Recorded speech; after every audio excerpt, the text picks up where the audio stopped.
The convoy of black SUVs moved through the dusty streets of Ouagadougou as the sun began its descent toward the horizon. Ibrahim sat in the middle vehicle, reviewing diplomatic notes for the evening's crucial meeting with the Malian delegation. The talks were meant to strengthen regional cooperation against foreign interference, but something felt wrong about this particular journey. His security chief, Colonel Sankara, had expressed concerns earlier that morning. Intelligence reports suggested unusual activity near the diplomatic quarter, but the meeting could not be postponed.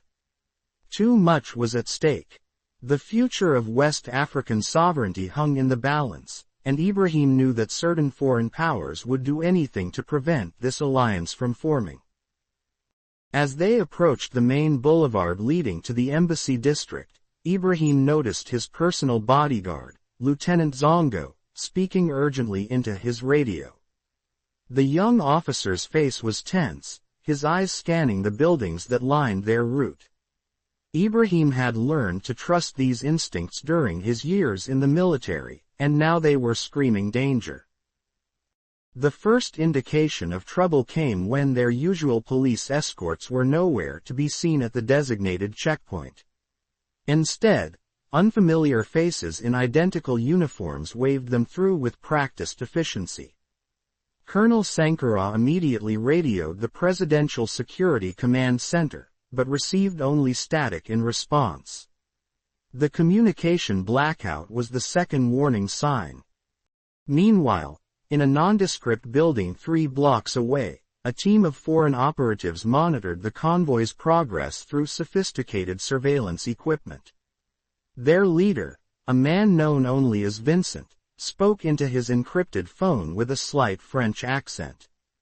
The operation had been months in the planning, designed to look like a terrorist attack while eliminating a leader who had become too troublesome for certain international interests. Ibrahim's convoy continued through the diplomatic quarter, unaware that roadside vendors had been replaced by trained killers. The fruit seller on the corner was actually a demolitions expert. The newspaper vendor carried more than just daily headlines in his bag. Even the street sweeper had been carefully positioned for maximum strategic advantage. What happened next changed everything. Lieutenant Zongo received a coded message on his personal phone from his younger sister, who worked as a cleaner in the French embassy. The message was simple but terrifying. The eagles are hunting today. It was their childhood code for immediate danger, something they had developed during the darkest days of their father's political persecution years earlier. Without hesitation, Zongo leaned forward and whispered urgently to the driver. The convoy needed to change course immediately, but as they approached the next intersection, armed men emerged from seemingly abandoned vehicles parked along both sides of the street. The trap was closing with military precision. The lead vehicle in Ibrahim's convoy suddenly erupted in flames as a rocket-propelled grenade found its target. The explosion shattered windows in nearby buildings and sent civilians running for cover. The second vehicle swerved hard to the right, its driver slumping over the wheel as sniper fire rained down from rooftops. Ibrahim's driver, Sergeant Ouagadougou, had been through 3 coup attempts and knew exactly what to do. Instead of following the predetermined route, he gunned the engine and smashed through a roadside barrier, taking them into the narrow alleyways of the old market district. The heavy SUV was not designed for such tight spaces, but desperation had made the impossible necessary. The attackers had planned for many contingencies, but not for this sudden deviation into the labyrinthine market area. Their carefully positioned snipers lost sight of the target, and their blocking vehicles were useless in the narrow passages between vendor stalls and residential compounds. Meanwhile, back at the presidential palace, Minister of Defense Ouagadougou was frantically trying to reach the convoy by radio. The communication blackout had extended to all official channels, but he had managed to contact loyal units through secure military frequencies. Quick reaction forces were already mobilizing, but they needed to find Ibrahim first. In the cramped confines of the fleeing SUV, Ibrahim remained remarkably calm. He had survived too many close calls to panic now. Instead, he was mentally cataloging everything he had observed. The precision of the attack, the communication jamming, the replacement of regular security personnel. This was not the work of local rebels or criminal gangs. This had foreign intelligence written all over it. Lieutenant Zongo guided the driver through the maze-like market district using his intimate knowledge of the city's hidden passages. They had grown up in these streets, playing games of hide-and-seek that had unknowingly prepared them for this moment. The SUV scraped against narrow walls and scattered merchant displays, but it kept moving. The sound of helicopters overhead told them that their pursuers were adapting quickly. Vincent and his team had called in aerial support, officially requesting assistance for what they would claim was a terrorist incident. The helicopters bore the markings of international peacekeeping forces, providing perfect cover for their real mission. What the attackers did not know was that Ibrahim had loyal supporters throughout the city who were watching these events unfold. Word spread quickly through unofficial channels that the president was under attack. Within minutes, market vendors began setting up impromptu roadblocks to confuse the pursuit. Motorcycle taxi drivers started reporting false sightings to create chaos in the enemy's tracking efforts. As they navigated deeper into the market district, Sergeant Ouagadougou spotted a group of women carrying large baskets of vegetables. He recognized one of them as Mama Fatou, an elderly trader who had known Ibrahim since his childhood. Without being asked, she stepped into the street and began arguing loudly with her companions, creating a human barrier that forced the pursuing motorcycles to slow down. The delay was enough for Ibrahim's vehicle to reach a small mosque at the heart of the market area. The Imam, Al-Haji Salim, had been quietly monitoring radio broadcasts and understood the gravity of the situation. He quickly opened the mosque's rear gates, allowing the SUV to drive directly into the courtyard where it would be hidden from aerial surveillance. For the next 20 minutes, Ibrahim and his remaining security team sheltered in the mosque while the sounds of searching helicopters echoed overhead.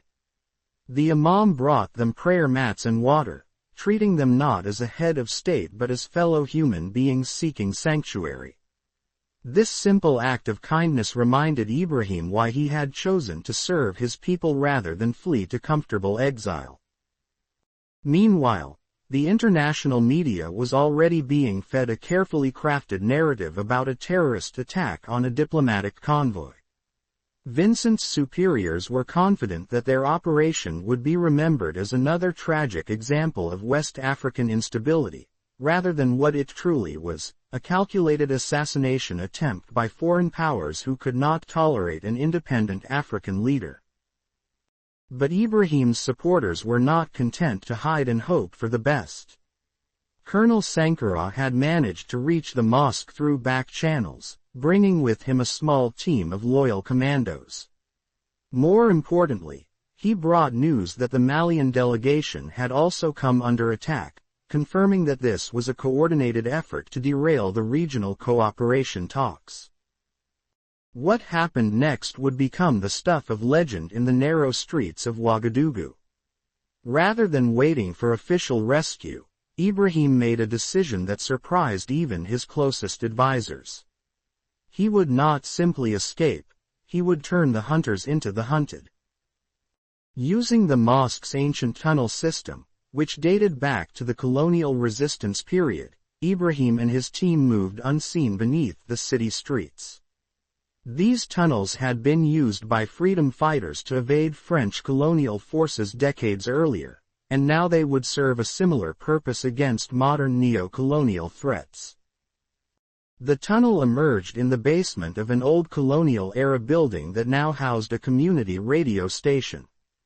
The station manager, a young journalist named Aminata, immediately understood the significance of having the president appear in her modest studio.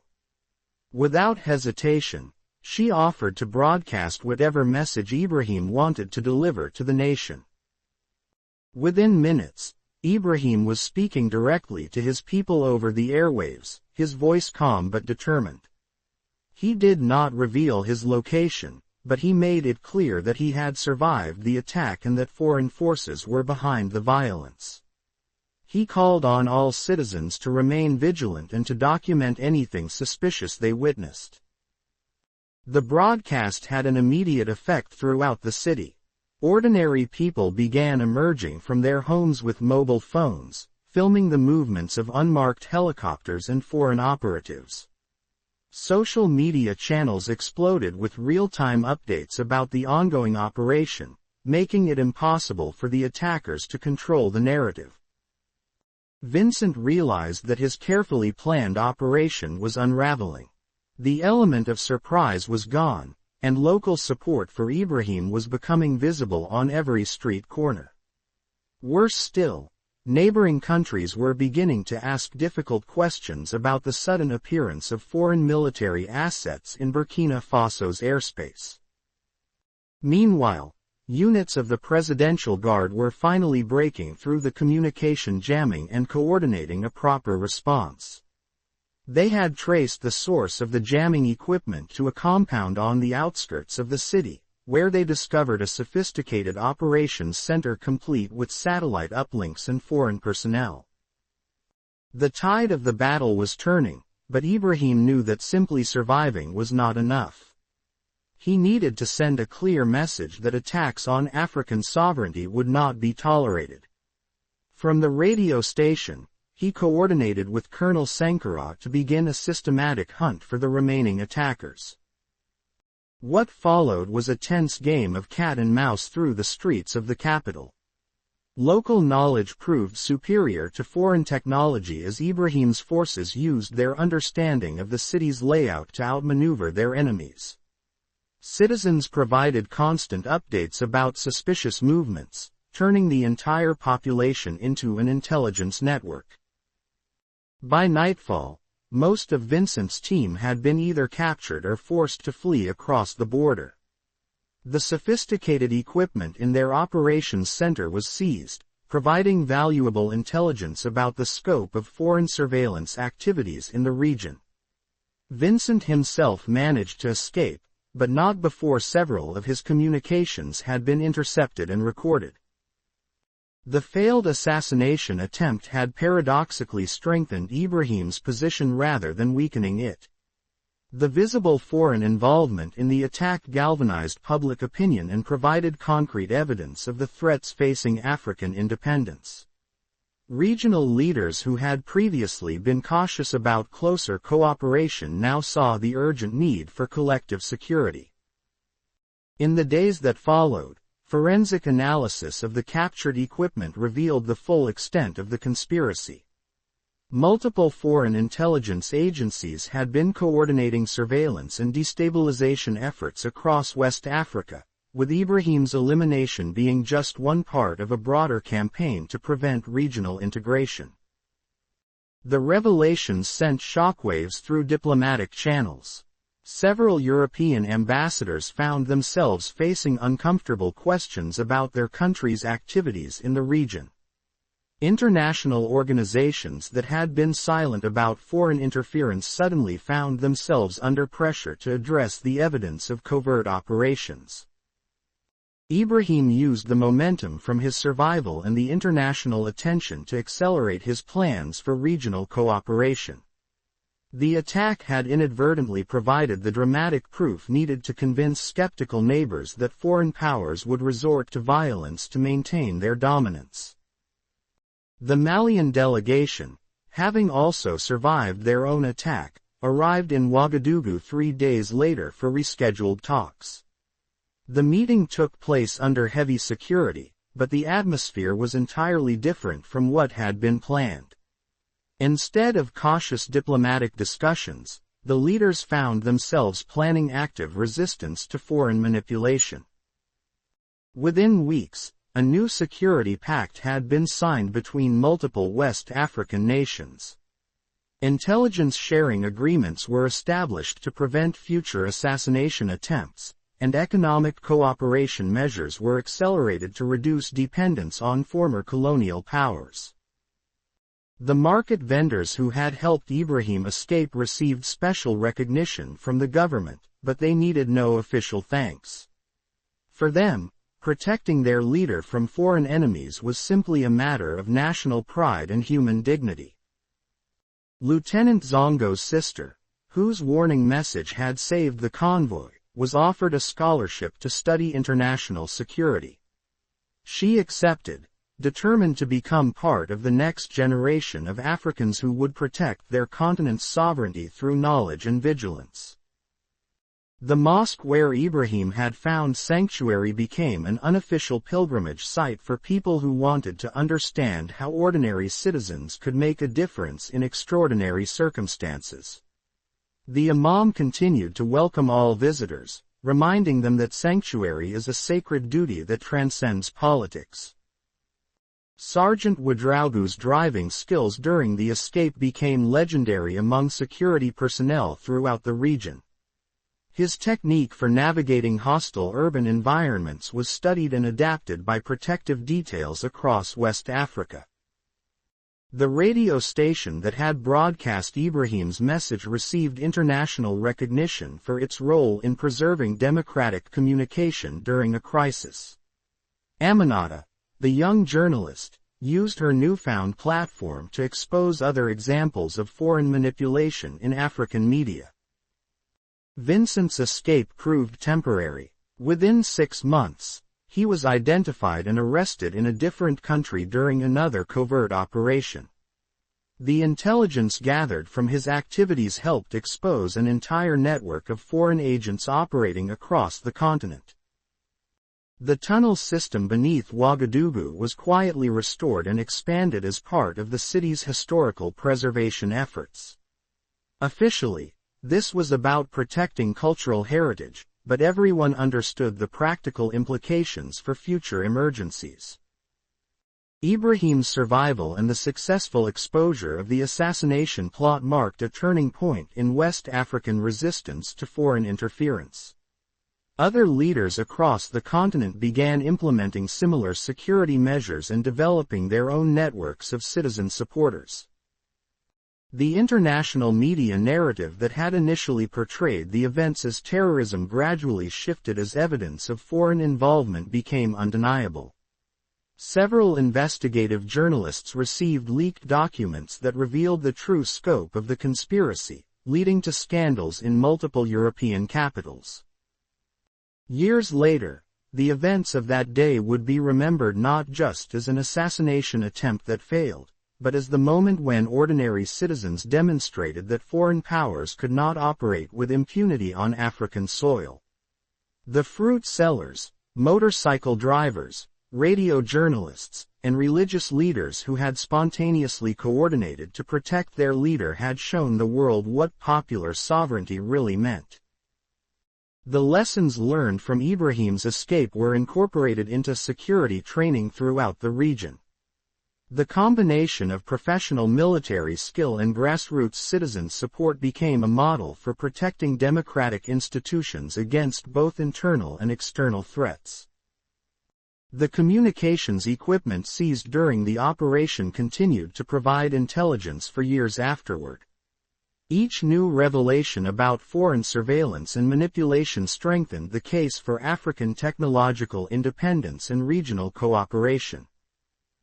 Ibrahim's decision to broadcast directly to his people during the crisis became a standard protocol for other leaders facing similar threats.